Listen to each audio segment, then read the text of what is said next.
স্বাধীনতার স্থপতি বঙ্গবন্ধু শেখ মুজিবুর রহমান 18 বছর বয়সে বিয়ে করছে।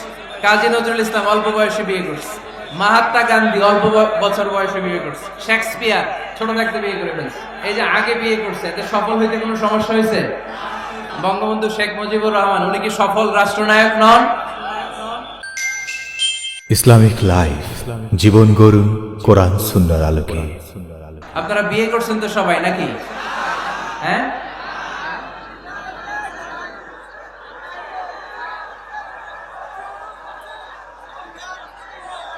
করো নাই?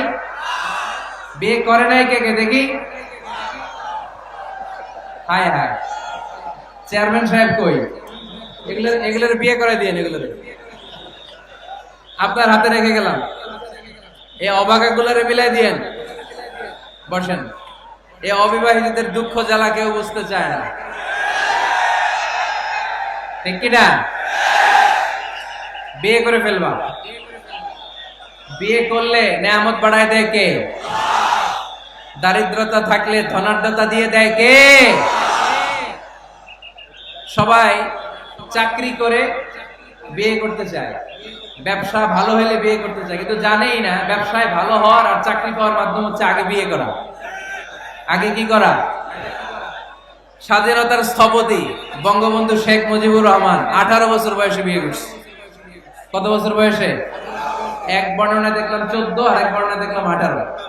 কাজী নজরুল ইসলাম অল্প বয়সে বিয়ে করছে। মহাত্মা গান্ধী অল্প বছর বয়সে বিয়ে করছে। শেক্সপিয়ার ছোট থাকতে বিয়ে করে ফেলছে। তো এরা এই যে আগে বিয়ে করছে, এতে সফল হইতে কোনো সমস্যা হয়েছে? কথা বলেন না কেন? বঙ্গবন্ধু শেখ মুজিবুর রহমান উনি কি সফল রাষ্ট্রনায়ক নন? কাজী নজরুল ইসলাম সফল কবি নন?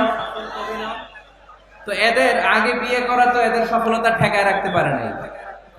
এরা আগে বিয়ে করে সফল হয়েছে, কিন্তু আমরা সফল হয়ে তারপরে বিয়ের পিড়িতে বসতে চাই, ঠিক কিনা? ঝামেলাটা এইখানে।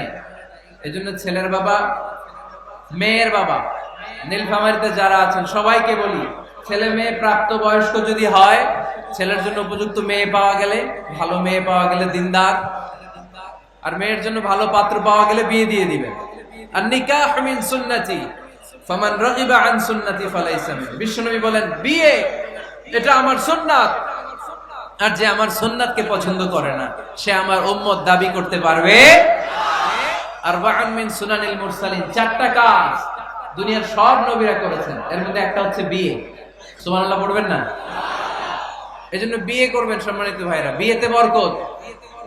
যারা বিয়ে করে নাই তাদের ঈমানের অর্ধেক অপূর্ণাঙ্গ। বিয়ে করলে ঈমানটাকে পরিপূর্ণ করে দেয় কে?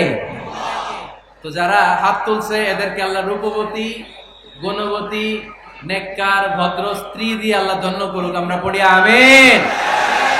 দেখছেন এখন গলার আওয়াজ বড় হয়ে গেছে, এখন মহা খুশি, বিয়ের কথা শুনলেই খুশি।